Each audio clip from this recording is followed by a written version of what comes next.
간밤에 꽤 무더우셨죠. 새벽에는 소나기까지 내리면서 날이 좀 꿉꿉합니다.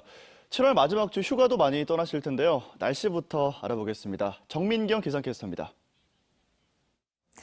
지난 새벽 사이 곳곳에 비가 내렸지만 밤더위는 여전했습니다. 이틀 연속 열대야가 나타나면서 잠 못 이루신 분들 많으실 텐데요. 한 주의 시작인 오늘은 오전까지 빗방울이 떨어지는 곳이 있겠지만 더위를 식혀주진 못하겠습니다. 앞으로 5에서 10mm 정도의 비가 조금 더 내리겠고 오후에 비가 그친 뒤로는 맑은 하늘이 드러나겠습니다. 밤사이 열기가 식지 못하면서 현재 부산의 아침 기온은 25도를 웃돌고 있고요. 한낮에는 30도까지 올라 무덥겠습니다. 더운 남풍 계열의 바람이 지속적으로 불어와 이번 한 주는 본격적인 무더위가 기승을 부리겠습니다. 내일과 모레 낮 기온이 32도까지 오르겠고 밤에는 열대야가 나타나겠습니다. 현재 대체로 구름 많은 가운데 부산, 경남, 남해안 곳곳으로는 산발적으로 빗방울이 떨어지고 있습니다. 이 비는 오전까지 이어지는 곳이 있겠고요. 서울 등 중부지방에도 낮까지 약한 빗방울이 떨어지겠습니다. 오늘 아침 출근길에는 해안과 일부 내륙에 안개가 짙게 끼어 있는 만큼 교통안전에 유의하시기 바랍니다.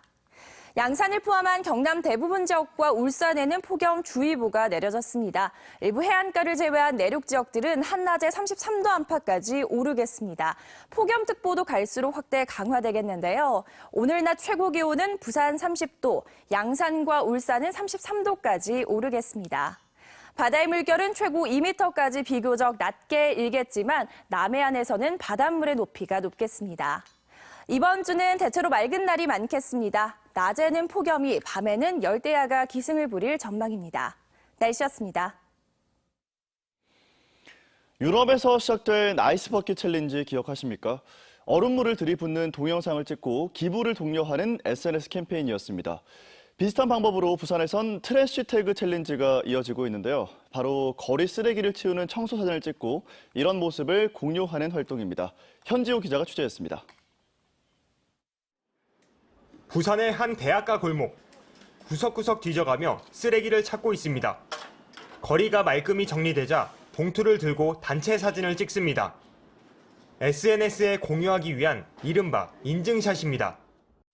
길거리에 너무 많은 담배꽁초와 쓰레기를 보게 됐어요. 그래서 그 많은 환경 속에서 많은 분들이 그냥 무심코 지나실 때 깨끗했으면 좋겠다. 트래쉬 태그 챌린지는 쓰레기를 뜻하는 트래쉬와 해시태그의 합성어입니다. 공공장소를 청소하고 온라인을 통해 인증샷을 공유하는 일종의 환경보호운동인데 금정구를 시작으로 확산되고 있습니다. 주민들은 이렇게 길거리에 있는 쓰레기를 치운 뒤 사진을 찍어 SNS에 올리는 방식으로 활동을 전개하고 있습니다. 청소 인증을 하면 종량제 봉투를 주는 지자체의 고육책으로 시작됐지만 이제는 자발적인 참여가 더 눈에 띕니다. 인증 페이지 가입자는 2달여 만에 800명을 넘어섰고 활동 인증 게시글은 매주 100건 이상씩 크게 증가하고 있습니다. SNS 인증 경쟁이 좋은 계기를 마련한 겁니다. 거리가 상당히 깨끗해졌고 저희들이 처음에 구상했던 것보다 훨씬 주민들이 스스로 자발적으로 활동함으로써 저희들이 놀라고 있는 중입니다. 대학가, 번화가 등 쓰레기 무단 투기가 심각한 지역에서 트래쉬 태그 운동이 변화를 일으킬 수 있을지 관심이 모아지고 있습니다. MBC 뉴스 현지호입니다. 부산시랑 세부도의 통합 운영권을 놓고 오는 9월 공개 입찰이 시작됩니다.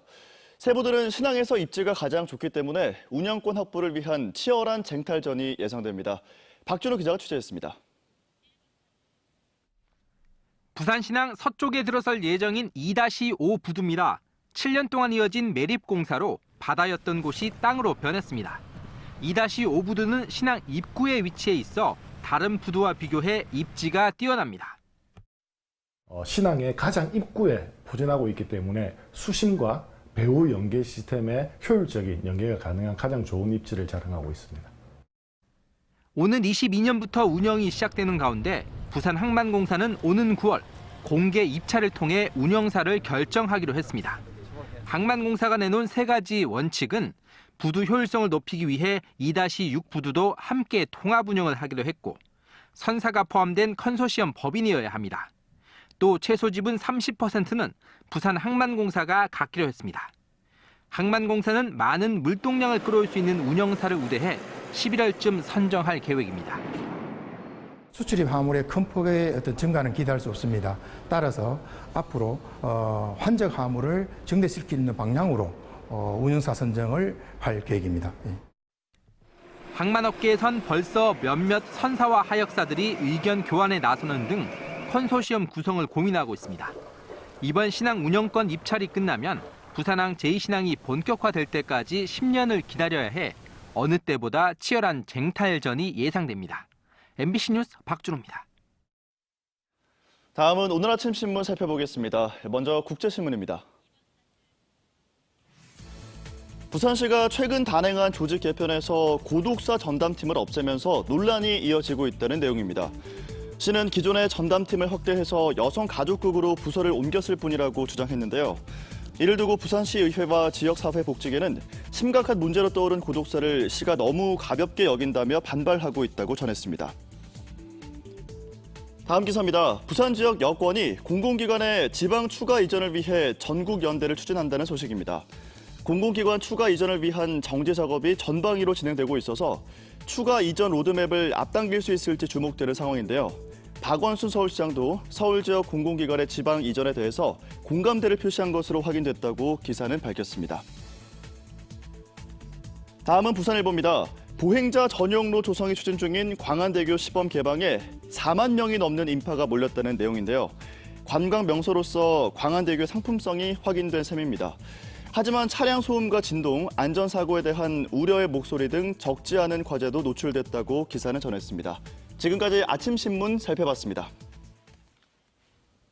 일본 교류 사업을 전면 재검토하고 있는 부산시가 다음 달로 예정된 조선통신사 교류 행사는 민간 교류 차원으로 최소한의 지원을 유지하기로 했습니다. 부산시는 다음 달 3일 대마도에서 진행되는 조선통신사 행사와 관련해 부산문화재단 등 민간 예술단체가 행사에 공을 들여온 만큼 민간 교류 차원에 한해 지원하기로 했다고 밝혔습니다. 부산시는 그러나 나가사키 우호 교류 협의서 체결 등 일본 지자체들과의 행정 교류 사업들을 한일 관계 개선 이후까지 잠정 중단하는 한편 공무를 위한 일본 방문도 제한하기로 했습니다. 여름을 맞아 해양 레저 활동을 즐기시는 분들 많으실 텐데요. 구명조끼 꼭 입으셔야겠습니다. 사고가 났을 때 생존력을 높일 뿐 아니라 입지 않았다가 적발되면 최고 100만 원의 과태료를 내야 합니다. 부정석 기자의 보도입니다. 낚시객을 태운 레저용 보트를 해경이 멈춰 세웁니다. 낚시객 4명 중 2명이 구명조끼를 입지 않았기 때문입니다. 각각 30만 원씩 과태료가 부과됐습니다. 당연히 입어야 되는데 지금 가까운 거리라서 입하면 그냥 바로 한다고 하다가 해양 레저 활동 인구가 늘면서 해상 사고뿐만 아니라 구명조끼를 입지 않았다가 단속되는 사례도 증가하고 있습니다. 구명조끼 미착용으로 지난해 통영 일대에서 모두 15건이 단속됐는데 올해는 벌써 35건이 적발돼 2배 이상 증가했습니다. 구명조끼를 입으면 부력이 생길 뿐만 아니라 입지 않았을 때보다 체온을 3% 이상 유지할 수 있어 사고가 났을 때 생존력을 높일 수 있습니다. 해상 수색 구조 시에 시인성 그리고 체온 유지성, 불효성을 주기 때문에 구명조끼를 입는 것이 중요합니다. 해경은 구명조끼 입기 캠페인을 벌이는 한편 무더위가 본격화되는 이달 말부터 다음 달까지 해양 스포츠와 레저용 보트 등을 상대로 구명조끼 착용 특별 단속에 나설 계획입니다. MBC 뉴스 부정석입니다. 전국 수용시설에서 쓰이는 마약사범 재활 프로그램을 처음 만든 사람이 부산에 있다는 사실 알고 계십니까? 바로 40년째 약사 생활을 하고 있는 이철희 씨인데요. 이철희 약사가 생각하는 마약 퇴치를 위한 길 어떤 걸까요? 생생 인터뷰 류재민 기자가 그 이야기 들어봤습니다. 올해로 40년째 약사 생활을 하고 있는 이철희 씨. 지난 1998년 마약 퇴치 운동본부 부산 지부장을 맡으면서 마약 퇴치에 대한 관심이 생겼습니다. 교도소에서 요청이 들어왔습니다. 약물의 예방 교육을 좀 해줄 수 없느냐. 그래 그걸 뭐 안 한다 할 수도 없고 하겠다고 이렇게 하긴 했는데 교도소에 한 번도 가본 적도 없었고 또 무슨 이야기를 그 당시로서는 좀 두렵기도 하고. 형식적인 예방 교육의 한계를 깨달은 뒤 지난 2011년 표준화된 마약 예방 프로그램을 만들었고 이 공로를 인정받아 지난 6월 국민훈장 동백장을 받았습니다. 법무부를 저희들이 방문해가지고 프로그램을 표준화된 프로그램을 만들 수 있느냐, 그래 해보겠다 이래가지고 그러면 월 1회 이런 식으로는 이 교육의 효과가 없기 때문에 최소한 한 10회기 내지 15회기 정도 장기, 중기 이제 이런 프로그램을 만들도록. 이 재활 프로그램의 핵심은 마약 중독을 인식하고 마약을 끊는 동기를 만들어주는 겁니다. 내가 이제 출소를 하면은 약을 끊고 약을 하게 하는 여러 가지 그 장애 요인들과 내가 싸워서 극복을 하겠다. 이런 마음들을 갖게 해주는 데 목표를 가지고 있는 거죠. 마약 중독은 세계보건기구가 공식적으로 정한 정신질환이지만 마약사범 1인당 치료 비용은 14,800원에 불과할 정도로 지원은 부족합니다. 재활센터를 확보하고 그 재활을 도울 수 있는 인력도 좀 확보되고 시설도 마련할 수 있는 그런 좀 국가적 뒷받침이 꼭 마련돼야 하지 않느냐. 형사처벌 위주의 마약 정책으론 한계가 있다고도 일침을 가합니다. 처벌 중심으로 하기 때문에 서로 수사 쪽에 계시는 분들과 치료를 주장하는 이런 의료 또는 저희들 마약대치운동본부 이런 쪽에 종사하는 사람들의 생각이 좀 많이 다르죠. 그런 게 좀 일치가 되지 않는 부분이 좀 아쉽습니다. 부산의 전체 인구 10만 명당 마약 사범은 32명. 더 이상 마약 문제가 정책 후순위로 밀려선 안 된다고 이 약사는 강조했습니다. 마약 문제 때문에 낙인이 찍히면 아무것도 못합니다. 그러니까 국가 경제적으로 굉장히 손실이고 가정도 파탄이 돼버립니다. 집에 마약하는 사람이 한 명 있으면 그 집 전체가 망가져버립니다. MBC 뉴스 류잼리입니다.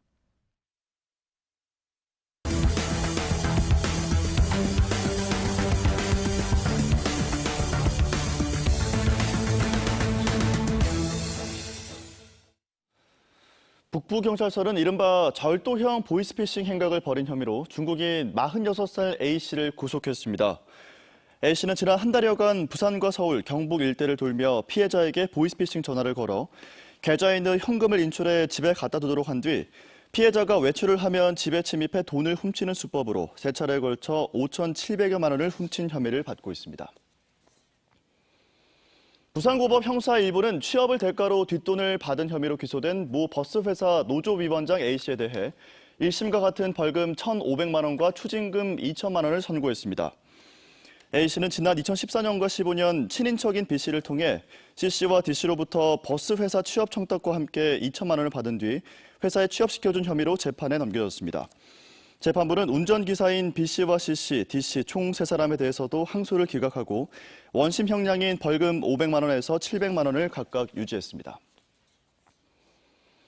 남북경찰서는 인터넷 방송 도중 다른 BJ를 폭행한 혐의로 폭력조직 행동대원 36살 A씨를 불구속 입건했습니다.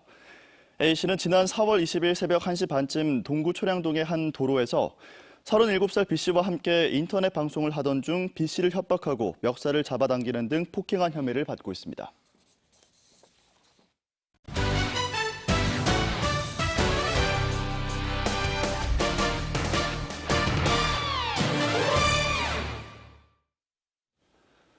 롯데자이언츠가 SK와이번스의 홈경기 3연전에서 모두 패배했습니다. 롯데는 26일과 27일 경기에 이어서 어제 사직구장에서 열린 SK와의 맞대결에서 0대3으로 승리를 내줬습니다.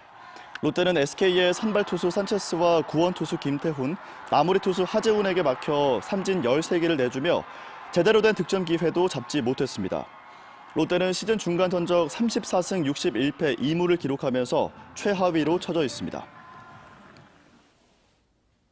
침체를 거듭해온 부산 지역 부동산 시장이 미분양 감소 등의 여파로 신규 분양에 대한 기대감이 나타나고 있습니다.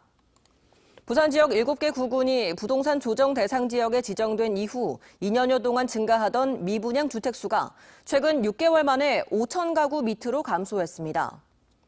또 올해 1분기까지 청약 물량이 하나도 나오지 않았던 신규 분양 시장도 2분기 들어 새로 공급하는 지역이 나타나기 시작해 하반기에는 재개발 아파트를 중심으로 5곳 이상의 신규 아파트 분양이 준비되고 있는 것으로 알려졌습니다.